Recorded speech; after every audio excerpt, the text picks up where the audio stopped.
बहुत प्राचीन काल की बात है। यह समय था जब राक्षसों का आतंक पृथ्वी पर बढ़ता जा रहा था। उनके अत्याचारों से ऋषि मुनि, जो वन में यज्ञ और तपस्या करते थे, अत्यंत परेशान हो चुके थे।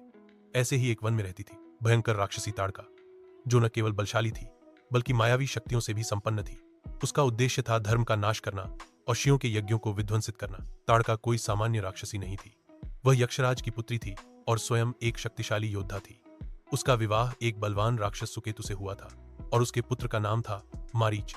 किंतु एक श्राप के कारण वह तपस्वियों को मारती और वनवासियों को आतंकित करती रहती थी। विश्वामित्र की चिंता।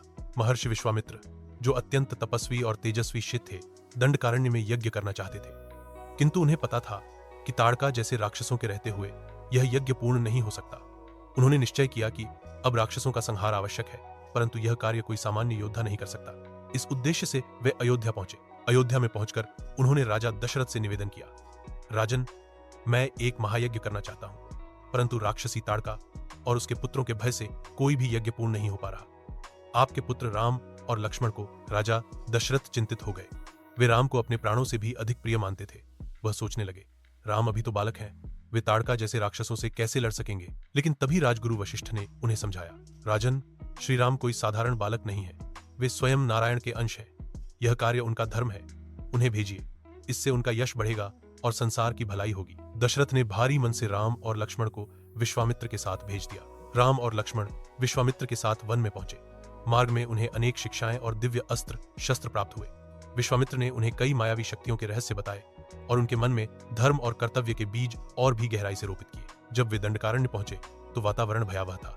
चारों ओर सन्नाटा, टूटी हुई यज्ञशालाएं, खून के निशान और जले हुए वृक्ष, सब ताड़का के अत्याचार का परिणाम था। ताड़का का आगमन। ताड़का को जैसे ही पता चला कि कोई बाहरी व्यक्ति इस वन में आया है, वह अपने भयानक रूप में प्रकट हो गई।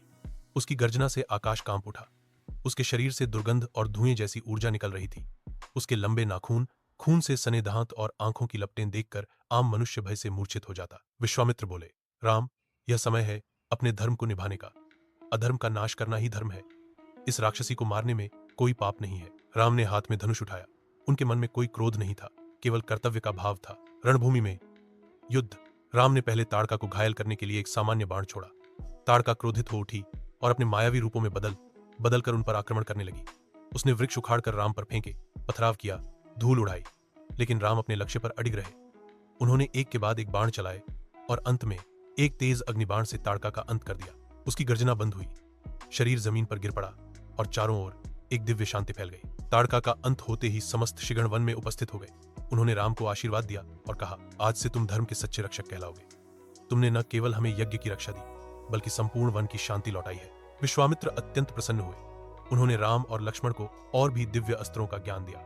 उन्होंने यह भी कहा, यह केवल शुरुआत है, आगे चलकर तुम्हें और भी कठिन परीक्षाओं से गुजरना होगा, परंतु तुम सदैव विजय प्राप्त करोगे। यह घटना राम के जीवन की पहली विजय थी, जिसमें उन्होंने यह सिद्ध किया कि धर्म की रक्षा के लिए अधर्म का विनाश आवश्यक होता है, चाहे वह कितना ही शक्तिशाली क्यों न हो। यह केवल एक युद्ध नहीं था, बल्कि एक नैतिक संदेश भी था कि जब संसार में अन्याय और अत्याचार बढ़ जाए तो ईश्वर स्वयं अवतार लेकर सत्य और धर्म की स्थापना करते हैं। अधर्म चाहे कितना भी बलवान हो, धर्म की विजय अंततः निश्चित है।